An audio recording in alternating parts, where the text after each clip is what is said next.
Selamat pagi Bapak Ibu yang dikasihi Tuhan.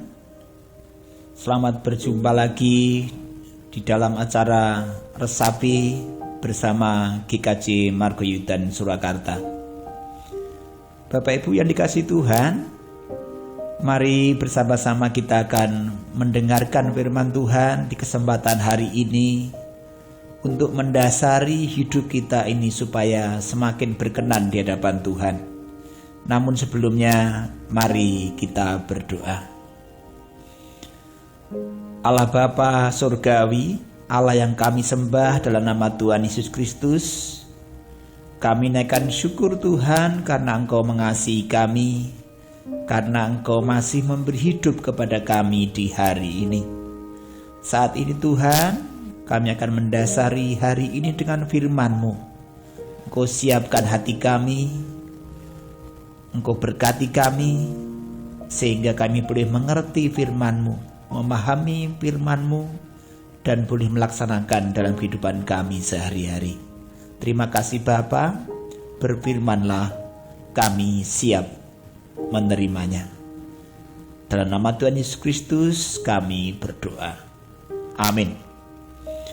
Bapak Ibu yang dikasihi Tuhan, sama-sama kita akan membaca dari Injil Matius 21 ayat 1 sampai yang ke-11. Tapi saya akan membacakan hanya ayat yang ke-9. Selebihnya nanti Bapak Ibu bisa baca setelah renungan ini berakhir. Matius 21 ayat 9. Dan orang banyak yang berjalan di depan Yesus dan yang mengikutinya dari belakang berseru, katanya, Hosana bagi anak Daud, diberkatilah dia yang datang dalam nama Tuhan, Hosana di tempat yang maha tinggi. Bapak Ibu yang dikasihi Tuhan, renungan pagi saat ini berjudul Belajar menjadi konsisten. Belajar menjadi konsisten. Tuhan Yesus bersama para muridnya dalam bacaan Matius 21 ayat 1 sampai 11 akan memasuki kota Yerusalem. Setelah sampai di Bukit Zaitun, tepatnya di Betania, dia menyuruh 2 murid untuk turun dan masuk kampung yang ada di depannya. Untuk apa? Untuk meminjam keledai yang akan ditumpangi oleh Yesus. Di situ ada 2 keledai, yaitu induknya dan anaknya. Keledai muda yang jantan dan belum pernah dinaiki. 2 orang ini disuruh mengambil 2 keledai, dan bila ada orang yang menegurnya, kedua muridnya supaya mengatakan bahwa Tuhan membutuhkannya. Setelah selesai akan dikembalikannya. Murid Yesus mengalasi keledai itu dengan pakaiannya, dan Yesus naik di atas punggung keledai muda jantan itu. Ketika Yesus sudah memasuki kota Yerusalem, banyak sekali yang menyambut kedatangannya. Mereka melepaskan jubahnya dan menghamparkannya di jalan yang akan dilalui oleh Yesus. Sebagian orang memotong ranting-ranting pohon dan menyebarkannya di jalan. Yesus berjalan didahului oleh murid-muridnya, dan yang di belakang berteriak, Hosana bagi anak Daud, diberkatilah dia yang datang dalam nama Tuhan, Hosana di tempat yang maha tinggi. Kota Yerusalem gegap gempita menyambut kedatangan Yesus. Maka gemparlah seluruh kota itu. Mereka saling bertanya, siapakah Yesus itu?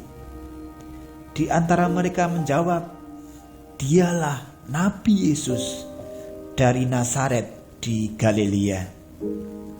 Bapak, Ibu, dan saudara-saudara yang dikasihi Tuhan, kedatangan Yesus masuk ke kota Yerusalem dengan menunggang keledai sudah dinubuatkan.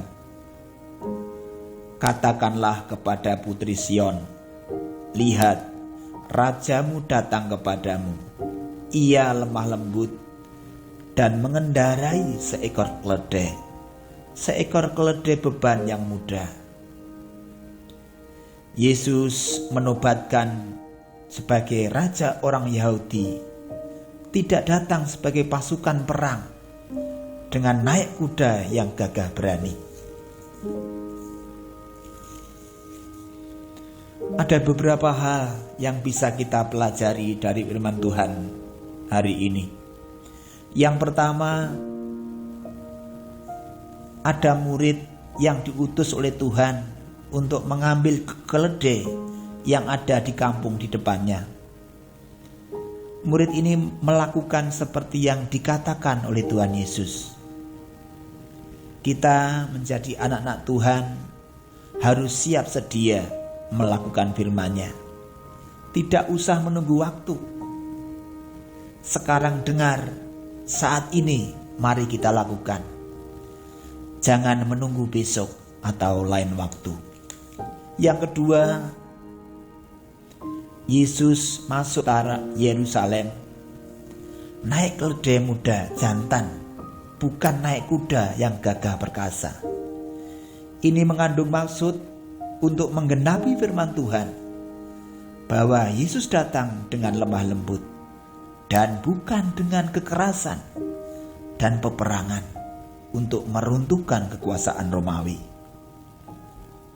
Yang ketiga, menyambut Yesus yang gegap gempita oleh sebagian besar warga ke kota Yerusalem dan para peziarah yang datang untuk menyambut hari Paskah. Hal ini adalah sambutan kepada Mesias yang sungguh luar biasa. Tetapi ironisnya, justru orang-orang yang dengan gegap gempita menyambut Yesus dan mengeluh-elukan, di beberapa hari berikutnya mereka juga yang berteriak di depan Pilatus, "Salibkan dia." Dalam hal ini terjadi tidak konsisten dalam mengimani Yesus sebagai Mesias atau Juru Selamat kita. Ketidakkonsistenan ini bisa juga disebabkan karena mereka mempunyai pemahaman yang keliru tentang Yesus yang datang ke dunia. Bisa juga mereka beranggapan Yesus ini akan datang sebagai raja yang akan mengalahkan kekaisaran Romawi yang saat itu kuat mencengkeram Galilea. Dari uraian di atas nampak sekali dalam hidup kepercayaan kita kepada Tuhan Yesus dibutuhkan konsistensi. Konsisten bagaimana? Yang pertama adalah harus konsisten untuk terus melakukan firman Tuhan. Sesulit apapun, Tuhan Yesus akan menolong atau menopang kita yang selalu berupaya melakukan firman Tuhan dalam kehidupan sehari-hari. Bisa saat kita berteman, bisa saat kita di dalam pekerjaan atau di dunia pekerjaan, atau dalam persekutuan-persekutuan yang kita ikuti, atau bahkan persekutuan di kelompok-kelompok pendadaran yang mungkin saat ini masih dilakukan secara online. Yang kedua, kita harus terus meneladani Kristus dengan konsisten. Bagaimana caranya? Hiduplah dengan lemah lembut.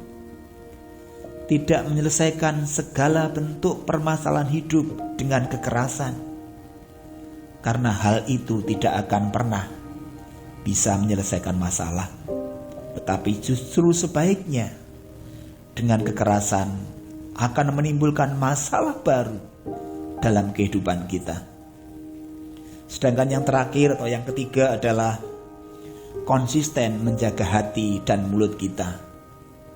Bila kita sudah memutuskan sesuatu dengan cermat, maka hal itu harus dijaga untuk bisa dilaksanakan dengan sebaik-baiknya, baik itu di dalam perkataan maupun sikap kita. Dengan hal-hal tersebut di atas, mari kita usahakan menjadi murid Kristus yang setia kepada Kristus dan konsisten dalam menjalani kehidupan kekristenan kita. Tuhan Yesus menolong dan memberkati hidup kita. Amin.